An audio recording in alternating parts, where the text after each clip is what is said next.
দক্ষিণ ২৪ পরগনা জেলার জয়নগর ১ নম্বর ব্লকের অন্তর্গত ধোসা বাজারকে আমরা সবাই চিনি, কিন্তু আপনি কি জানেন এই বাজারের মাটির নিচেই লুকিয়ে আছে এক রোমাঞ্চকর প্রাচীন ইতিহাস।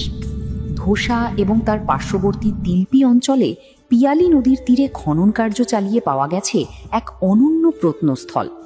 এখানে মাটির নিচে মিলেছে প্রায় ২০০০ বছর পুরনো কুষাণ এবং গুপ্ত যুগের প্রাচীন সভ্যতার নানা অবিশ্বাস্য নিদর্শন।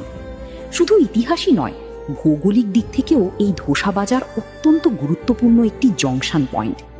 এই বাজারের ওপর দিয়েই রাস্তা চলে গেছে জয়নগর, মজিলপুর, গোচরণ, মথুরাপুর, কুলতুলি এবং সুন্দরবন সংলগ্ন প্রত্যন্ত গ্রামগুলিতে।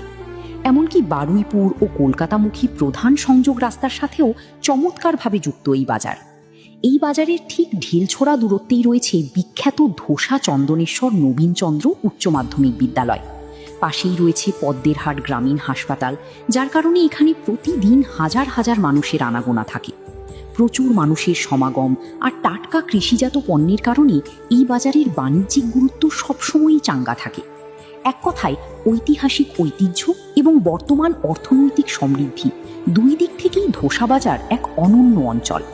তথ্যটি ভালো লাগলে লাইক ও শেয়ার করতে ভুলবেন না। এরকম আরও অজানা তথ্য জানতে এখনই ফলো করুন এমআর গ্রিন ইন্ডিয়া টিভি।